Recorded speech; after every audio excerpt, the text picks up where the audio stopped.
एक रेस्टोरेंट जिसका नाश्ता बहुत मशहूर था। अब नाश्ता फेमस था तो सुबह सुबह भीड़ भी बहुत लगती थी। इस भीड़ में एक शख्स आता, नाश्ता करता, बिना पैसे दिए चुपके से निकल जाता।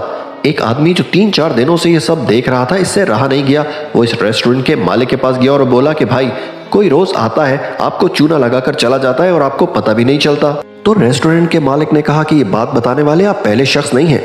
जब मुझे इस बात का पता चला तो मैं इस आदमी के पीछे गया।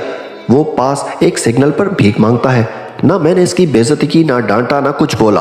वो आता है और नाश्ता करके चला जाता है। क्या आपको पता है कि जो इतनी रश लगी हुई है, ये इसी शख्स का कमाल है? तो इस आदमी ने कहा कि ये आप क्या बोल रहे हो? मालिक ने कहा कि हाँ, एक दिन मैंने इसे देखा था। वो रेस्टोरेंट के बाहर खड़े होकर हाथ उठाकर अल्लाह से दुआ कर रहा था कि मेरे मालिक, यहाँ इतना रश हो जाए ताकि मैं पेट भरकर खाना खा सकूं। तो इस भीड़ की वजह इसकी वो दुआ है। दोस्तों, कभी कभी हमारी जिंदगी किसी के दिल से निकली हुई दुआ की मोहताज होती है।